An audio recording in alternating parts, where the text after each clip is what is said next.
একটা বয়স পর সুন্দর চেহারার টান আর থাকে না।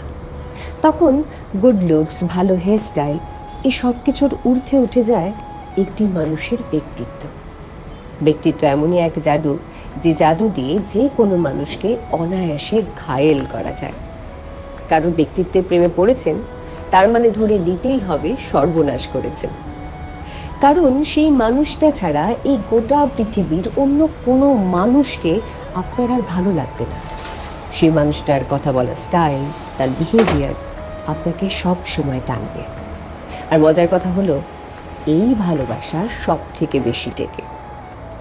রূপের মোহ তো দুদিনের, সেটা অনায়াসেই কেটে যায়, কিন্তু এক জীবনে ব্যক্তিত্বের মোহ কাটানো সম্ভব নয়।